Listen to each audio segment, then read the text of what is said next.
We're presenting today. The title of our presentation is "Applying the Design Process to Tackle Learning Problems." And if you don't feel familiar with this terminology, don't worry. The first thing we'll do will be to disentangle this or to explain these terms. But first of all, I'd like to thank you all for being here. Rodrigo. Pleasure to be presenting with Adelmo, and to all of you whom I've seen their works too. And it's an honor to share this stage, which is rather like a guided Mas a Cássia não tá aqui. than a stage. I think if everyone could perhaps be muted now and then unmute if there are questions, perhaps. Yeah, and while we're paused, let me just remind people that I think, I'm assuming that Renato and Adelmo are comfortable with questions at any point. Yeah, sure. Presentation, so please go on mute for now. But if you want to interrupt them, you can use the chat function, but please feel free simply to interrupt them as they go through their presentation. Yeah, feel free to raise your virtual or physical hands. Today we're going to present our process rather than a product. And this process reflects the path in the program we're taking here this year, which is the MA in Learning, Design, and Technology in the Graduate School of Education. And we'll first show the process within our program. We'll situate the process because it does not reflect the usual process of an academic work. Then Adelmo will present his project in the context of this process. Then I'll present mine. And finally, we'll open to feedback, questions, comments, but as David said, feel free to raise your hands during the presentation. But yeah, we'll be here for to discuss after the presentation. So first of all, I will situate the process, and this chart may be familiar to some of you. This is a chart that illustrates the design process, which is widespread at Stanford, branching out from especially the D School and their partners IDEO. And we use this as the main presentation for the main framework for the LDT project. So we start in fall with empathizing and defining the problem. We go through ideating and prototyping in winter. And in spring and summer, we test, iterate, and then go back and forth the process in an iterative way. And this is a visualization of the process proposed by Michael Berry, who is a professor at the D School. And I'll tell you quickly what each of these quadrants mean. So as a process, it starts at some point. So it starts, in this case, it starts from observation. In observations, in the observations phase, we try to capture elements of use, usability, and meaning, which is in the quadrant of analyzes and the concrete. So it's an observation of the concrete world.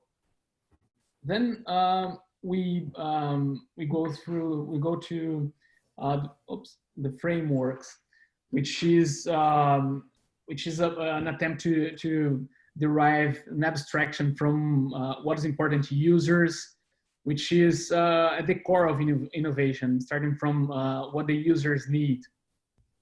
Then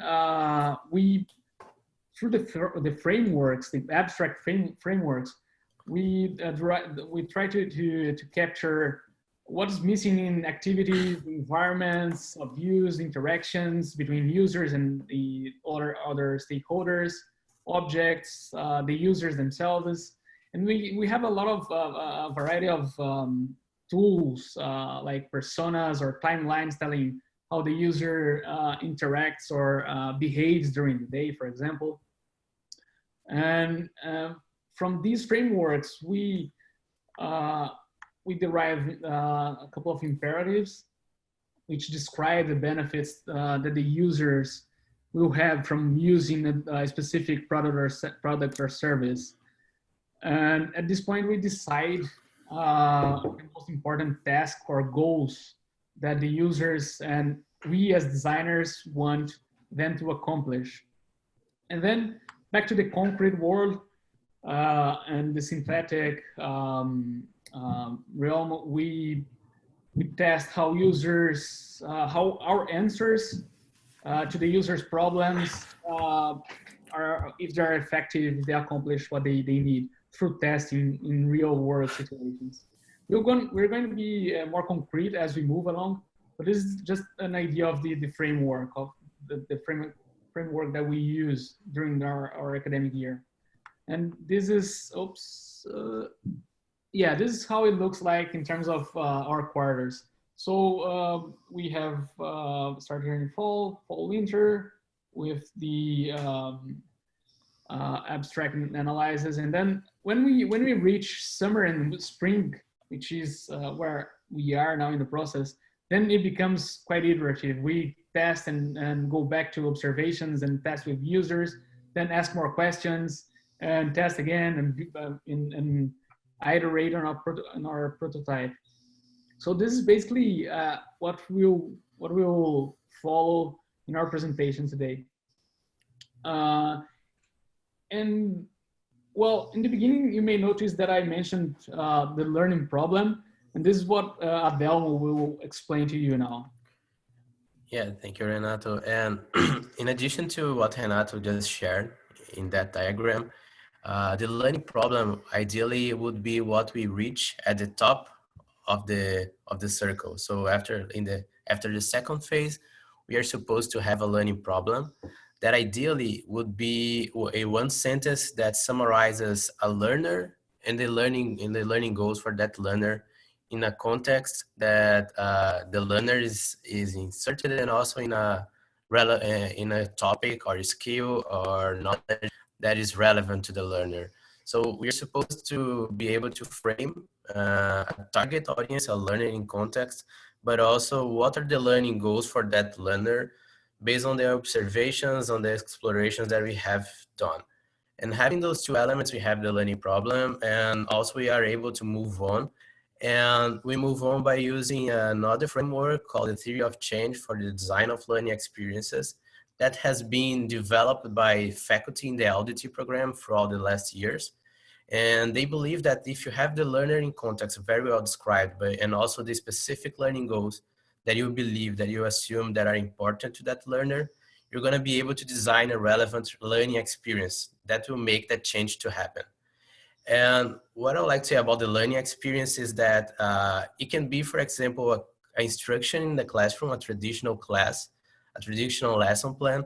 But in the Audity program, we are guided and provoked to draw upon learning mechanisms from the learning sciences, and also to explore how different digital learning tools have been used to enhance learning in different ways.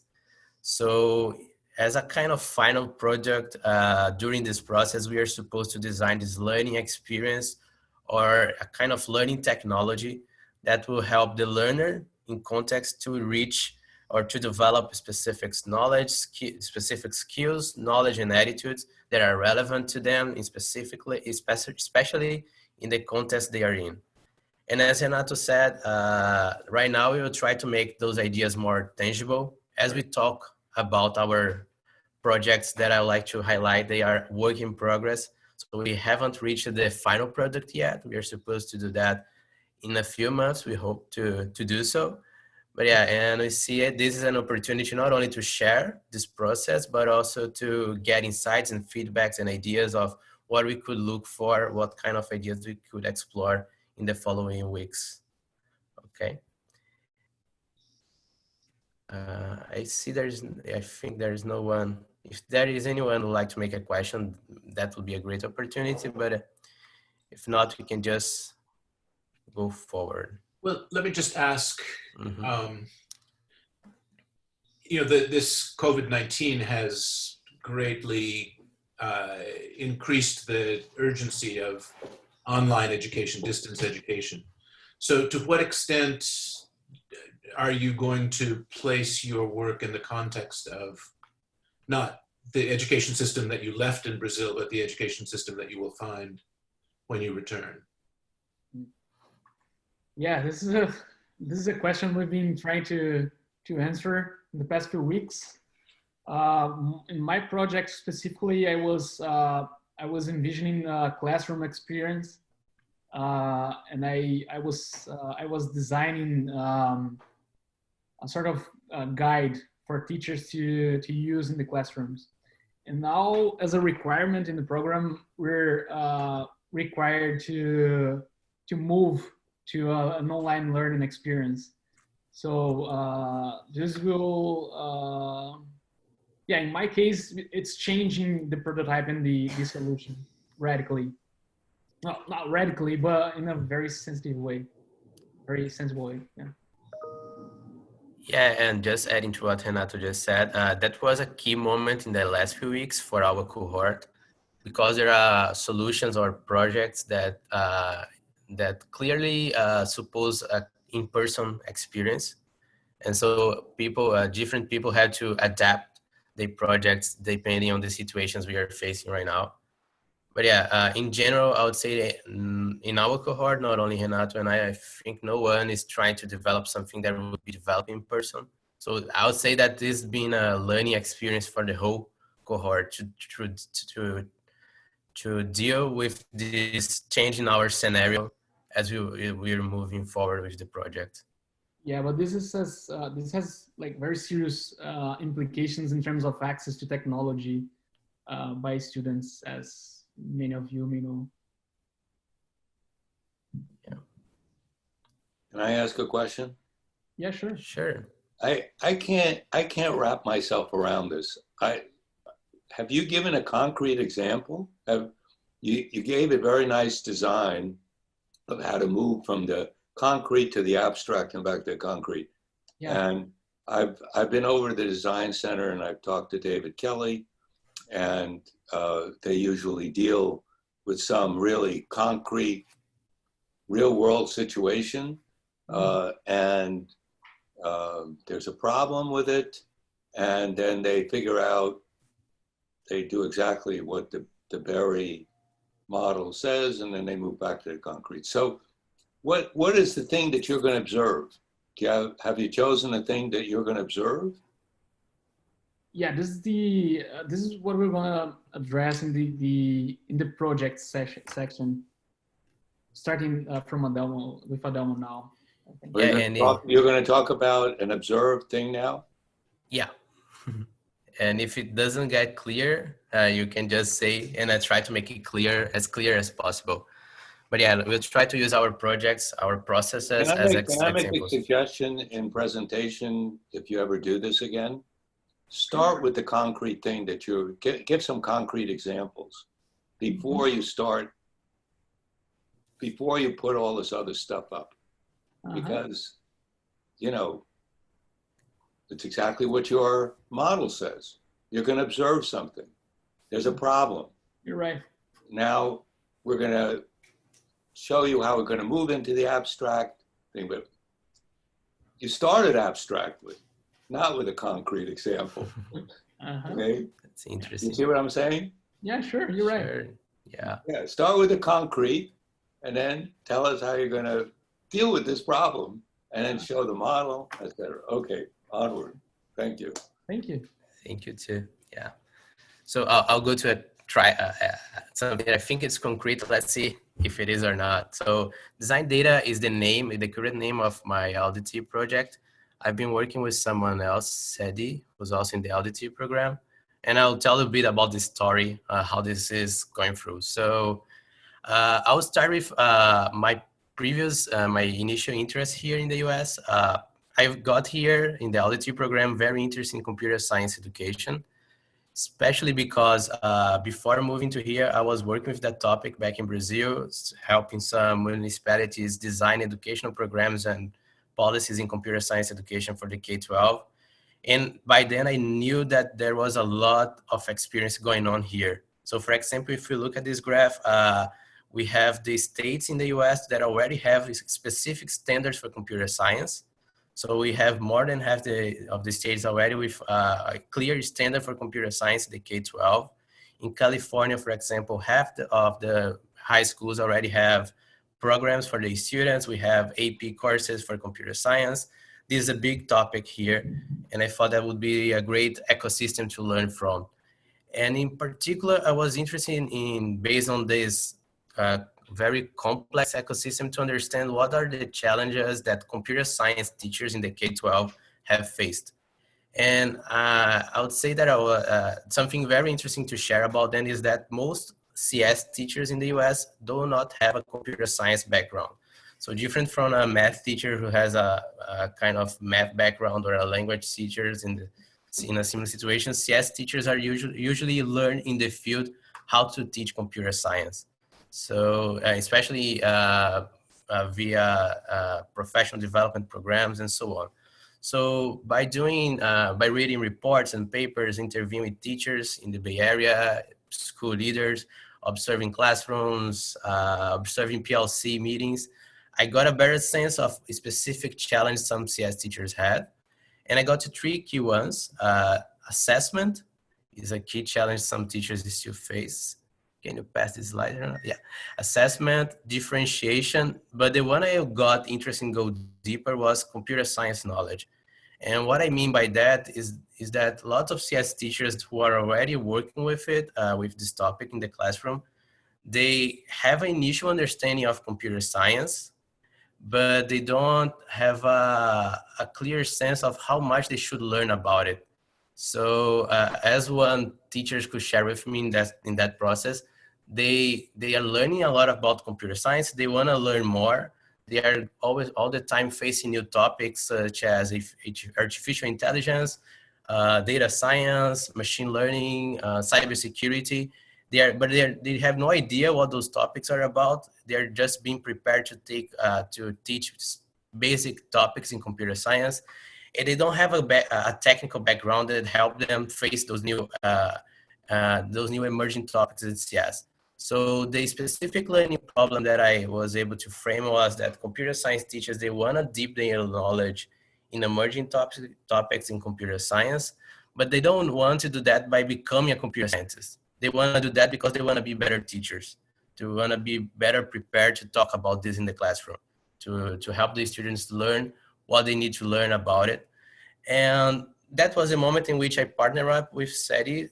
We had similar interests in this topic. And we decided first to, instead of looking at different emerging topics in CS, focus on data science. But also, instead of looking only at computer science teachers at the moment, we started to look at a broader audience that would be anyone with a non-technical background that would like to learn more about an emerging topic in computer science, such as data science, but with a non-technical background. So we frame our design question, a question that would guide our design process, as how might we democratize the learning of foundational concepts and practices in data science for those with non-technical backgrounds. And although we got broader with our audience, we still got focused on teachers in a way, especially because data science in the K-12 level is a interdisciplinary field. If we look at the standards for math education, the Common Core, there is a lot of data science present in statistics standards, for example. If we look at the NDSS that guide the curriculum and educational programs in science, we have lots of standards related to data analysis. And in particular, still in computer science, can you pass this slide, Renato? And in particular in computer science, there is a key domain in data analysis and inferences in computer science frameworks and standards for the K-12 landscape. So from here, we decided to start exploring this abstract idea of democratizing data science for people with non-technical backgrounds. And we took 2 different approaches to make it more concrete. We, following the design process, we start prototyping ideas and using different techniques from the design framework. We could design click-through prototypes, paper-based experiences, storyboards. Those are all techniques common in the design frameworks, and that help us talk to learners and figure out what's important to them when they interact with data, what are the specific challenges that they face, how they think of data and things like that, and help us start framing what would be the key aspects that we should guarantee in any intervention or in any experience we design. But also we look at the literature of data science education. And when you look at data science education, we can see a kind of mainstream approach for that topic right now, especially in the context of massive online courses. There is a strong focus on mastering programming languages and functions. So developing specific techniques to manipulate data. Also a kind of non-contextualized learning experience in which as the focus is too strong in developing technical skills, there is no emphasis in trying to empathize with the data sets you're working with. So you're just working with information or sets of data that are not related to topics you might be familiar with. So that makes the experience less engaging for people with a non-tech background. And finally, a focus on preparing people for the job market in data science. So we could see that those are the solutions that were available wouldn't fit what our target audience was looking for. On the other hand, we could see in the literature for actual data science education, some interesting principles that have guided our design process. So for instance, the notion of context-based learning environments for data science or for science in general, in the way that it's important to not only focus on technical skills, but create room for students, for learners to connect with the context they were working with. And in the context of data science, that can mean getting familiar or exploring data sets that you are interested in, or even if possible, collecting the actual data so you have a better understanding of what you are talking about. Also, the notion of understanding the fundamentals of data science. So in opposition to developing specific technical skills in how to manipulate data or code specific programming language in specific programming language for manipulating data, for developing skills in the fundamental notions of data science. And there are different frameworks for that. But we have tried to use different, a few of them that are more popular in the literature to guide our process. And finally, data literacy is a means to empowerment. And by that, I mean that I bring the concept of data literacy that some scholars have defended as a way to think of data in our current world. So it's not only about understanding those technical skills in working and reasoning with data, but developing a way to not only be able to communicate ideas with data, but to understand the importance in our society right now and being self-aware of the impacts and limitations and biases and the potential that data that we have right now in a data-driven society, if we are able to understand how to actually use data to make decisions. So Adelmo, can I interrupt for a minute? Sure. You mentioned MOOCs, the massive open online courses, and there are two issues going on in this slide. One is the delivery system. How do you get this stuff to learners? And the other is the content. And I feel like they're mixed up in the presentation. Can you talk a little bit, or maybe you're going in the next slide, maybe you're going to do that. But you need to distinguish between how you deliver this stuff to learners and what you're trying to deliver. Because just for example, what you characterize as alternatives could be delivered through a MOOC. There's no obvious reason why not. It's just that you tend to fall on the left-hand side rather than the right-hand side of your slide. Yeah, that's a great point. And just to get clear about that, I use MOOC as an example, but for instance, we can also have the boot camps. They're very popular in the US that can represent this left column as a in-person experience, but focus on developing technical skills in data science in a very short amount of time. So it's an intensive program, and they also are related to the left column. So I wouldn't say that the problem is the delivery system, as you said, but usually I would say that one of the most popular ways people look for learning data science when they go to the internet, they can find different massive online courses that focus on these skills. But yeah, for sure. And I think, as you said, the way we try to address this problem is similar to what MOOCs usually do as a delivery system, but we try to make a different approach in terms of content. Okay, thank you. Yeah, so thinking of using those experiences from prototyping, and as Renato said before, we are still prototyping and also looking for resources in academic literature, but also in different ways people and organizations have developed solutions for data science education. We were able to frame a specific theory of change for our process. So we have a learner with a non-tech background. So for instance, CS teachers with a non-formal background in computer science. And we want to help them have a better understanding of data science. So much more as a means to understand, to have a personal definition for data science, for data, for how this can be used to make decisions, to develop insights, and including if they wanted to go forward in the process, they can just look for a more technical approach if that makes sense to them. So here we are trying to think of a theory of change that helps these learners achieve a better understanding of data science that can be deepened in the future.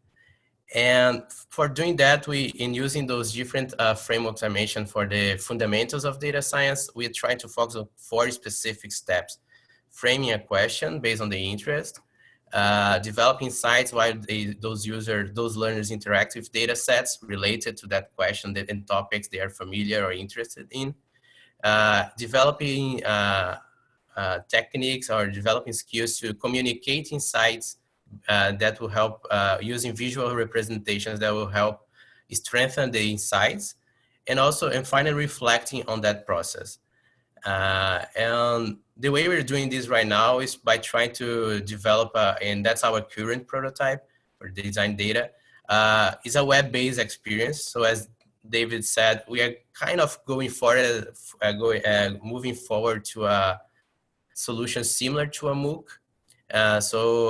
In which those 4 steps, they guide they guide different activities that learners pass through. But the key idea is that those learners, they can go back and pass through those activities again if they want to. So in the sense of the spiral of learning, as Jerome Bruner would say, those learners can have multiple iterations in that through that process.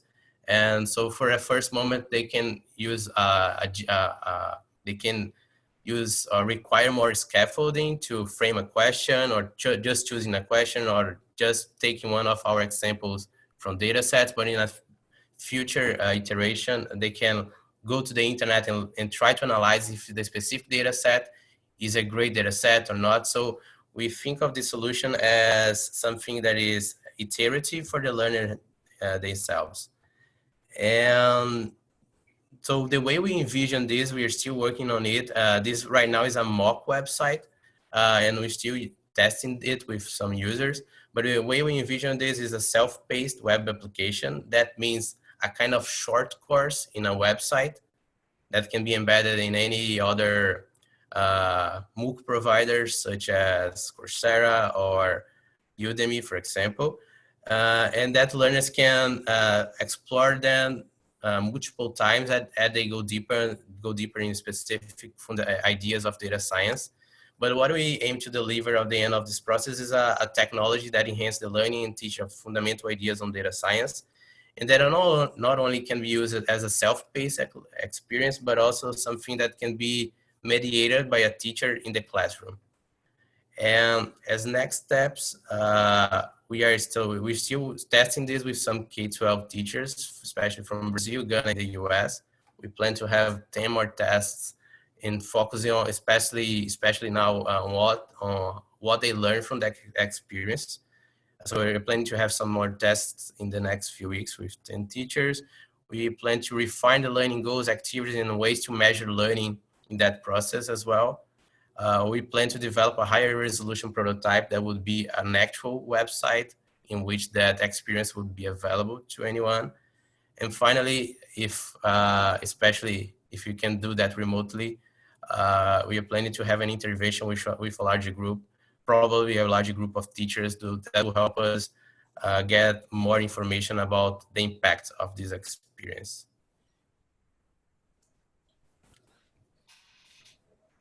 Yeah, thanks, Adelmo. I think now is a good moment to ask some questions if you do have some, or if you want to stretch. We've been sitting here for more than 30 minutes. And if you want to just, yeah, relax for a while, for 2 minutes, and then. So I have another question, Adelmo, which is that, it seems that your main criticism of the traditional approach was that it was not contextualized. And the model that you're proposing suggests that you will provide a more contextualized experience, but a more contextualized experience is dependent on the availability of data sets that are relevant to different learners. So you may have biologists who want data sets about pandemics or about contagion. You may have economists who want data sets about employment or about innovation. You may have, and you may have lots of different learners with different interests. That seems to me to be the bottleneck in the Sure. proposal you're putting forward, and the main reason why MOOCs do sort of a generic, here's some data, fool around with the data. So how do you propose to accumulate multiple data sets that will be relevant to different learners? Yeah, that's one of our big challenges. And just to bring another example that we've been learning from teachers, the example that they have most enjoyed so far is data from Netflix. So yeah, so it's interesting. There is this challenge of different interests, and also adding to what you said, the challenge of lots of learners interested in looking at their own data. And that brings another interesting discussion that how accessible our own data is to us. But for sure, our key idea is to bring for the beginning of the learning experience, the idea of get familiar or get connected with the data set, and that will help if that will happen if you have access to different options. And by right now we are curating different data sets that are available out there and trying to make this more accessible to learners. And in addition to that, we are trying to make a shorter learning experience than usual data science courses are.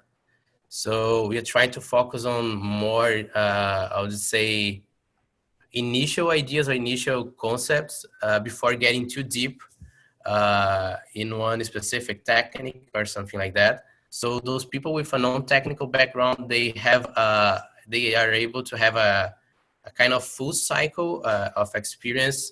And then if they want to go deeper, they can come back and learn more. But yeah, the way I situate it right now in my mindset is that it will be a kind of introductory experience that wouldn't fully substitute, I would say, a traditional course in data science in person or online, but to help people figure out if they actually want to learn more about it or not, or if those initial key ideas are enough to them. I don't know if I kind of answered your question. It's fine. I think Professor Martin. Martin, awesome. Well, I just want to ask a simple question. This is for high school teachers, right? Yeah, we're testing with middle and high school teachers in general. And so the main problem, the way you've described it, is that most of the teachers teaching these courses, these are in U.S. schools, do not know computer science. They're not prepared in computer science, right? Yeah. And there's varying degree of knowledge of the course, correct? For sure. And there are are there textbooks available in these different states? So there are actually computer science curricula available? From my perspective, Martin, there are lots of resources being developed right now, but I mean, not in. The courses are being taught in high schools, right? Uh-huh. So what are they using for material to teach the courses? Yeah, I would say the key resources in using California as an example are the resources from an organization called EQode.org, which has developed curriculum plans for the K-12 landscape. But I wouldn't say they are official textbooks that those teachers use, but in general, they use something like that. And yeah, they are kind of developing resources similar to that, but from a more traditional approach. So lesson plans for teachers to develop activities with the students in the classroom. Okay, so do you have any, so these lesson plans, these curricula exist. They're done by, in California by some company that does it, right? Mm-hmm. And you become familiar with that curriculum, right? Yeah. Okay, so do you find this curriculum adequate? Can you say again? Did you find, I mean, you've looked at the curriculum that's available. Mm-hmm. Is that adequate, in your mind, to teach the course? In general, I think it is, but for those emerging topics in computer science, those curriculum they still bring a kind of narrow approach to them. So what I mean is that if you look at the computer science standards in California, for example, or in San Francisco Unified, you have a stronger focus on basic concepts and practices in computer science, such as algorithms, functions, abstraction, decomposition, things like that. And they don't have they don't have specific curriculum units for artificial intelligence or machine learning or data science yet. But I would say that's a matter of time for them to develop them. I'm pretty sure they're gonna do a great job because I personally like the materials they develop. But yeah, I would say that we are in an ecosystem there in which there are lots of resources being developed, and for sure, it's a very competitive environment. So we just try to make something that people have just started to do as well, in terms of data science for the I'm trying to K-12. understand what the main problem is. So you're saying that there are computer science materials being developed there. They seem adequate for the tasks that they have addressed. They haven't addressed enough tasks. But of course, a teacher doesn't have all the time in the world to teach this course. So if I understood the original problem is that these teachers simply aren't well prepared enough to even deliver the curriculum that's available to them. Is that right? Yeah, yeah. That's the underlying problem. It's not the lack of curriculum or the inadequacy of the curriculum. It's that the teachers, in your mind, don't have the capacity to teach this curriculum. Is that correct? For sure. Yeah, and I think it's a great question. You're making me think a lot here. I'm trying to get to what the problem is. I'm trying to get back to this Berry design. You've observed something. There's a problem, right? So you got to now design the best solution to the problem, right? For sure. Is that the whole objective of what you're doing? Yeah. And then you got to identify the problem. So the problem in your mind, it seems, is not the curriculum itself, but the adequacy of the teachers to teach the curriculum, right? Yeah. So in some way, you shouldn't be teaching them anything except what they need to teach, they need to do with the available curriculum. Because it seems that you're mixing two problems. You're saying on one hand, you want to teach them a whole lot of stuff about new stuff for which there's no curriculum available but might be developed, versus the problem that they can't teach the stuff that is available. Do you understand what I'm saying? Yeah, I do. It's a great question. And it makes me think about where, if I'm truly focused on the problem still or not. But from what you said. It seems that there are multiple problems. And the question is, what are you going to design to solve which problem are you going to design? You're going to come up with a new design to solve. Sure. Yeah, I'm going to leave it because Rodrigo wants to talk too. So there's one other thing. If your main problem is teaching skills to teachers in order to teach the curriculum that's available, or even new curriculum that's coming down the line, you're really in a teacher professional development problem. That's the problem you're trying to solve. Now, there's a lot of stuff going on in professional development, and we happen to have a big program in professional development in the Lemon Center. And I wonder if you've consulted with, I know you've talked to Tatiana, I wonder if you've really met with the PEGI group to try to understand how they solve the problem that you're trying to solve, which is a professional development problem. And it includes much more than content knowledge, by the way. And that's the issue. Is it just content knowledge that you're trying to solve? Or is it also pedagogical content knowledge that you're trying to solve? And we have a bunch of people studying that, including Ariane, including, I'm trying to remember the master's proposals that I've read, but there are people trying to study that. And it really, and Barbara Bourne is studying this. So if you identify that as the main problem, which is basically the capacity to teach a curriculum, then I think you should really be talking about, you should be dealing with a professional development problem. And there's just, whew, there's a mountain of stuff on this. Okay. Thank you. I think instead of trying to answer that right now, I'll probably pass the mic to Renato, so we guarantee that he has time to share his project, but we can talk more about it. I think it's a great topic. Rodrigo has a question. Renato, just a quick question. I know that we are running out of time.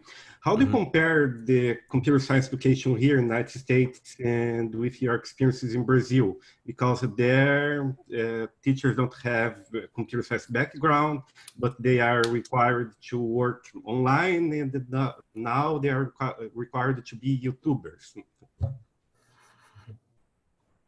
Sorry, you're asking me or Adelmo? Both. You want to have a shot, Adelmo? Yeah, I would say that, like in one sentence, I would say that we have very similar challenges here in Brazil. So in general, people who call themselves computer science teachers in Brazil, they also do not necessarily have a computer science background. But yeah, I feel like here, in thinking of this new normal that we are facing, the computer science teachers are those teachers who already have a kind of, they have this formal label in general. So we have people who are like CS teachers for that school district. And I think that makes a huge difference in the system itself. And also they're the ones, they are trying, I've been following more San Francisco Unified District, and I've seen some of them trying to go to online experiences right now. And it seems to me that they are more comfortable with that if that's possible, as technology has been something that they are used to use in the learning environments. But it's a great question. I don't know if Renato wants to add anything. I think there's a difference, but there's a huge problem of social and racial divide here too. So I think, of course, and gender divide in terms of access to computer science instruction. So I think, I think it's another level in California specifically, which is the state that we know more between California and Brazil. But yeah, there are some problems here too, and I think I think I'm gonna jump into my presentation now, because I think some of those questions also reflect there too. So thanks, Adelmo. And so now I'm going to present to you what I'm called EQode, which is the working title for my project. And the way I'm framing this presentation is a bit more geared towards how my prototypes have evolved so far and next steps.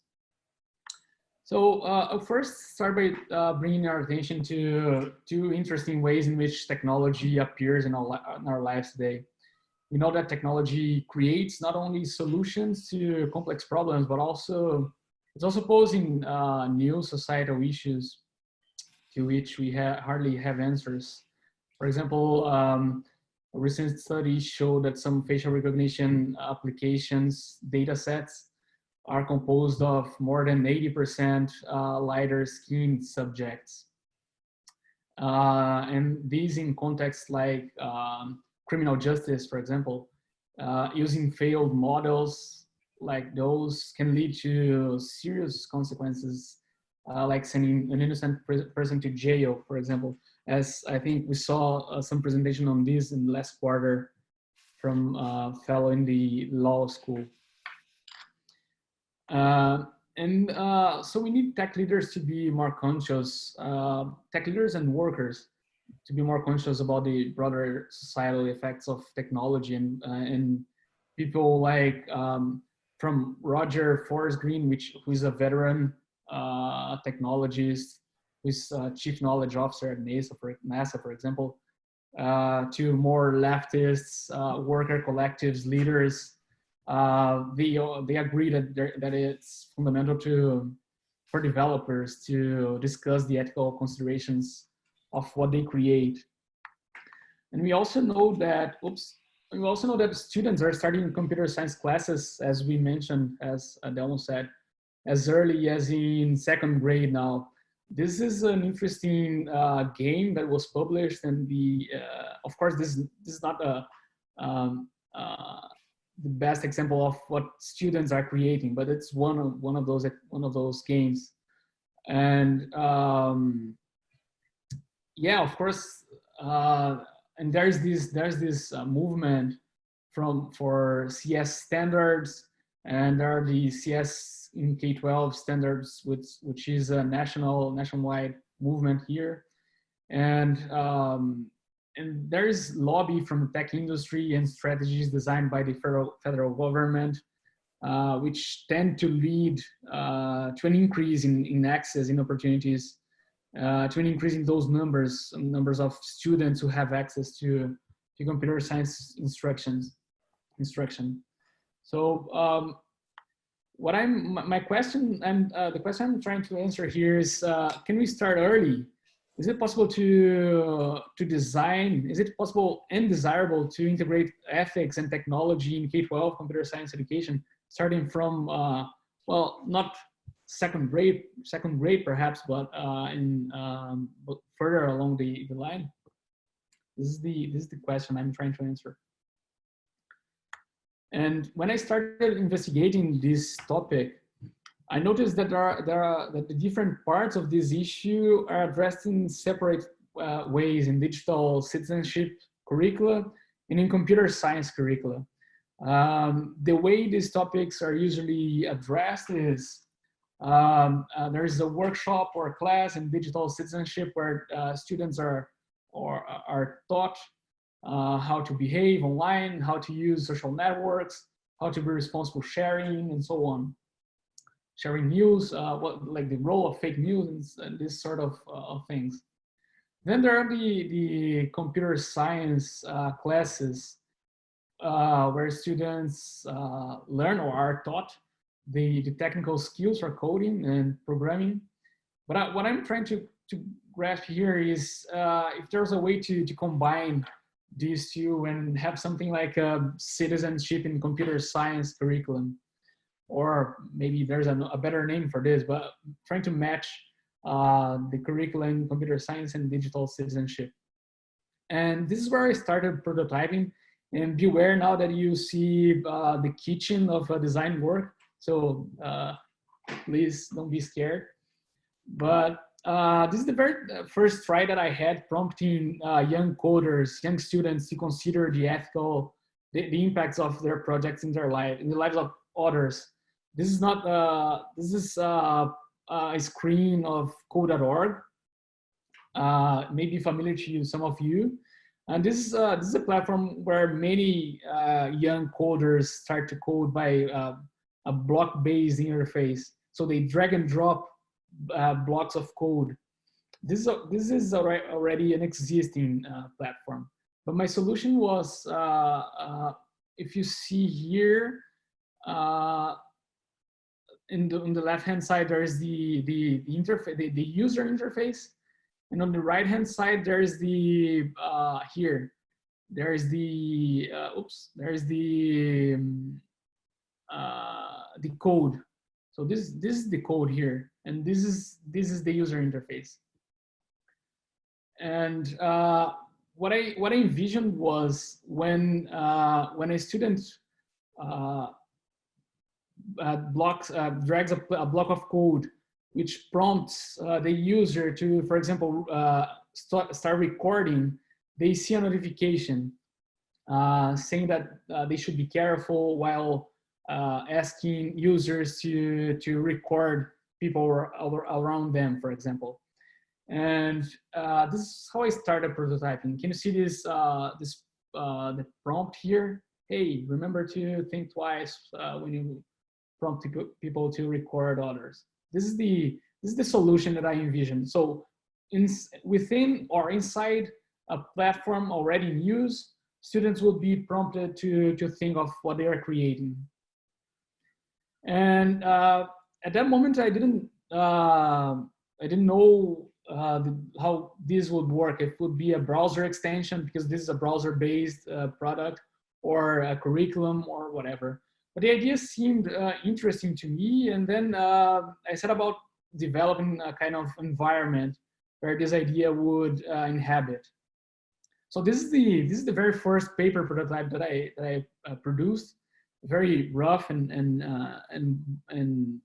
sort of weird in a way, and awkward. But this shows like the interaction. This allowed me to show to a couple of teachers and coaches and students how it will work. So there's the block of code. Students start. Is this not working? Yeah, this is not working. Sorry. Yeah. So students would be would drag their blocks of code, and then the notification appears. And then the notification prompts them to be careful of, or to be aware of what they're doing. And then I started showing this interaction to teachers and students. It helped me communicate the idea to other people besides me, like people who are outside of my head, basically. And from this paper prototype, I had some interesting feedback, and then I set about prototyping a digital version of this. This is a game created by students. It's published in code.org, and it's a punching game, like it's a street fighting game. And when you click on the code, on the view code button, highlighted in green here, then you can see the code, and this is basically a sort of the type of interaction that was proposed to teachers and students. Then I test this with some people, with some teachers and students, and different teachers had different opinions about this when I presented to them. And some of them love it, some of them not so much, but thought it could be useful. But if anyone has a guess of what students thought of this, well, they thought it was boring, and they hated. Some of them hated. They thought it was invasive, and they didn't want the system pointing fingers to their code, which also may be somehow intrusive. So although I understood that this mechanism per se was a bit awkward, what I noticed was that teachers would appreciate having a sort of structure to guide this kind of lessons, mainly because, as we were discussing before, There's the curriculum, but there's not so much guidance on how to teach these lessons. Then the way this is another iteration. This was a three-step plan for teachers. So they would guide students in planning, making, and reflecting upon the code that they create. And then in the planning step, they would choose the AI principles from Google or Microsoft, for example, so that students could see that professional technologists also have this sort of ethical standards, or they are supposed to follow ethical standards in the code that they developed. And they would, so the way this would work is they would choose some references here and then drag and drop to a shared code of conduct on the left hand, on the right hand side, that would guide their project, their development. And then this testing battery led me to rethink the way I framed my problem. And this is how I went from a push of ethics while students code to a more to a broader view of how ethics and the behavior of developers might be framed. So first, there is some literature that show that many issues in tech reflect the homogeneity of people, of developers, and the ones who decide what to be developed. Remember when I mentioned the facial recognition app in the beginning? This was that issue was uncovered by a duo of non-white female researchers. So so they were the ones who found out that the code was broken, and so this is representative of the kind of people who we need to be looking at how people code. And my assumption, which is the number 2, is or my question is, can we start changing this this mindset, or this divide, or this homogeneity in pre-college education? And a possible approach for this is proposed by Van Wart in 2014, who says that using a community-centered challenges and an app-centric instruction instead of a system-based approach, which means that instead of trying to learn the whole system of computer science of code, students would then learn how to code specific features that are relevant to their specific task at that moment. And in a sort of constructionist approach in which students would develop and code and produce with their hands, and then show and reflect and learn by sharing too. And this is what my current prototype looks like. It's very rough, as you can see, and I'm calling it the EQode. It's a unit planner, and it has 2 interfaces, one for students and one for teachers to interact as the unit progress. And at this moment, I'm simply adapting an existing tool to reproduce the experience that I wish students to have, students and teachers. So this is the board where students and teachers collaborate. They go through these 7 steps from. Sorry, can I interrupt you? Yeah, sure. Can you go back 2 slides? Yeah. Because I think, you know, once again, you're sort of conflating 2 problems, right? One is sort of who gets access to coding, right? And that tends to be a homogeneous group. Yeah. It tends to be white, male, middle class, young people. Yeah. So that's one problem. Mm-hmm. And then the other problem is, what is the character of the instruction that they receive in computer or in coding, Mm-hmm. right? And how can we? So, but those are two separate problems, right? There's a recruitment problem. Who gets access to this kind of instruction? Mm-hmm. And then there's a content problem, and they intersect in that middle class young white males, don't reflect carefully on their biases, don't look like everybody in the society. And so the question is, are you trying to address their biases through instructional content, or are you trying to expand the universe of people who have access to this? Yeah, I see your perspective, and I think the way I'm trying to frame this is that by offering instruction in a different approach, this instruction will be more attractive to people to students who, for example, don't see themselves as a tech kind of person or a CS kind of person. So this will be more attractive and generative, like for students from non-dominant groups too. Because I think, yeah, go on. Sorry. Well, I'm not convinced that this is a demand problem, that young Black women or young Latino men are not enrolling in computer science because they don't think it's sensitive to their interests and needs. Mm-hmm. They're not enrolling because they don't have access to the classes. Mm-hmm. Yeah. So changing the content, I don't think that's going to change the fundamental problem, which is that coding is dominated by young white men. Mm-hmm. Yeah, I see your point.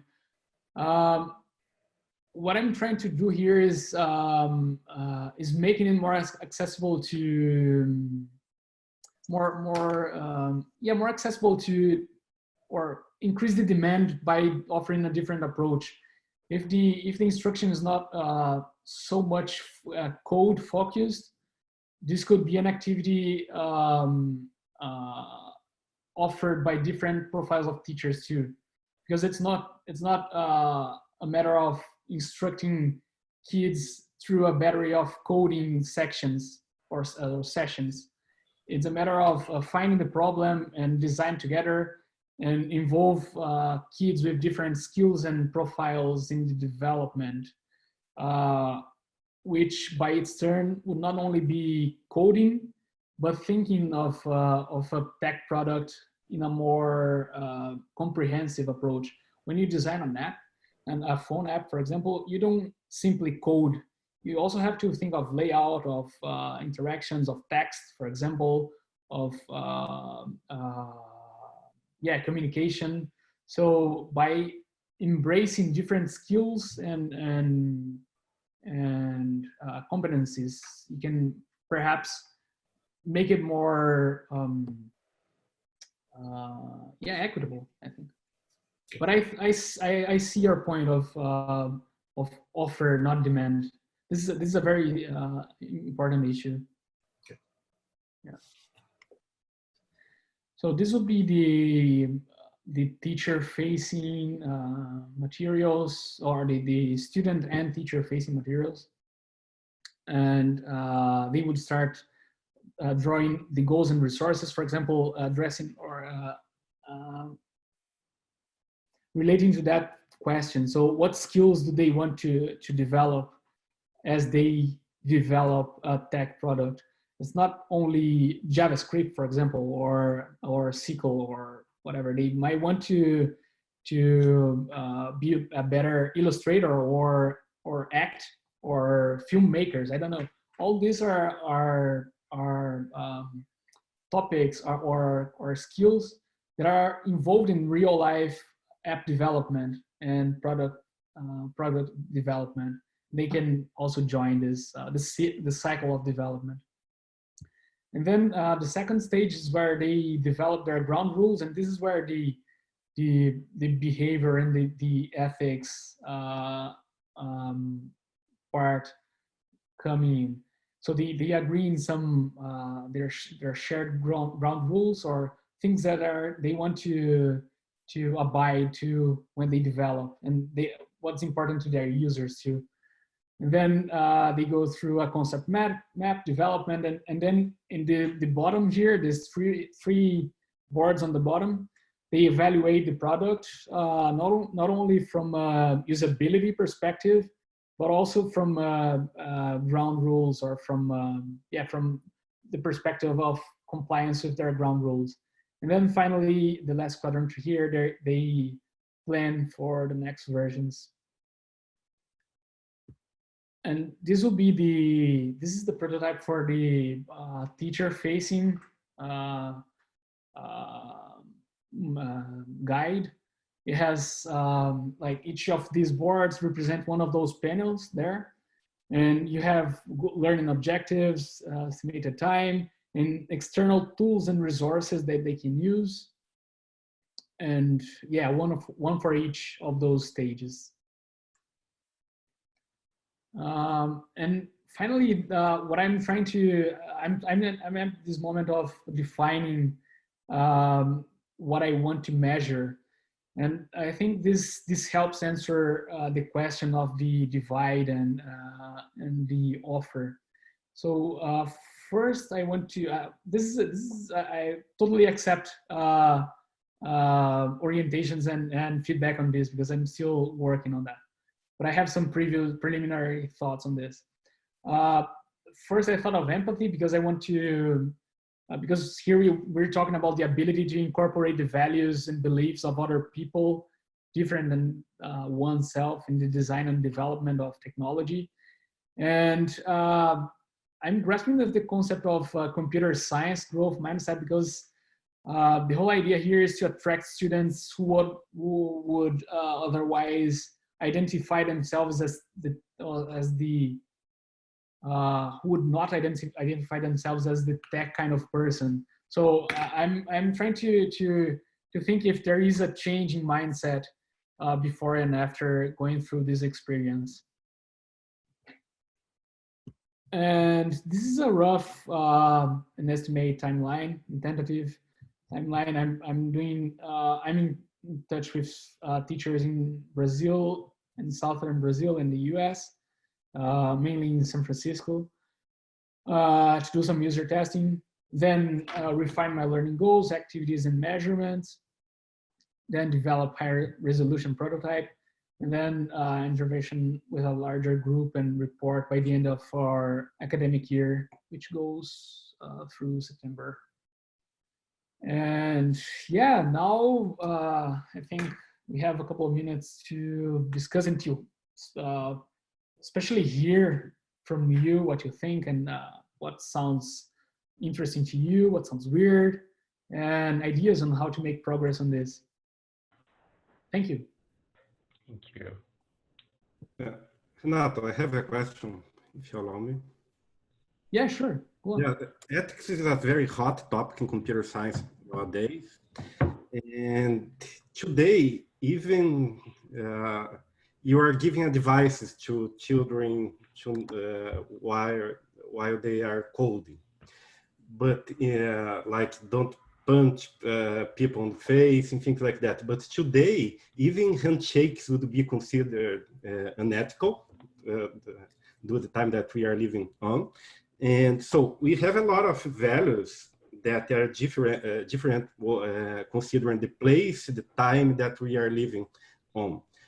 How do you think that we can balance these values using technologies? And another thing about the slide 23, when you talk about tech leaders, I think you have two different visions in computer science today about who is responsible for making decisions about ethics and the effects of technology in society. The European school would agree that the state is responsible to decide what is ethical and what is not ethical. And the American school, I think it relies on tech leaders. What do you think about the agents, who is responsible, and about how we consider ethics, moral, and other issues, depending on the time and space. Okay. Yeah, thanks, Rodrigo. I'm trying to answer this very, very quickly. So first, regarding ethics, I think, yeah, this is definitely a very difficult topic, and I think it changes from time to time and from like geographic aspects, criteria, and yeah, this was one of the first issues that I faced when I started to look at this topic, and it was one of the reasons why I changed the agency of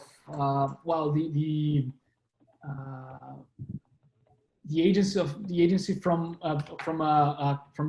the system to students.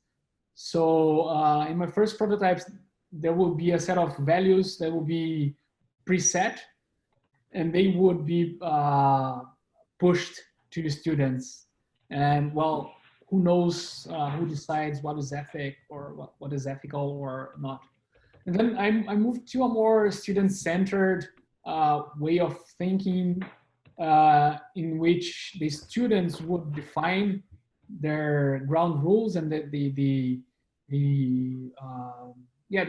sort of shared code of conduct, so that it reflects the classroom opinions and so on. This is a choice, and I think in each case there are some downsides and upsides, basically. Shall we perhaps move to Tatiana's question, because otherwise I don't know if we have time to. But we can talk more about the role of tech leaders after this. But thank you.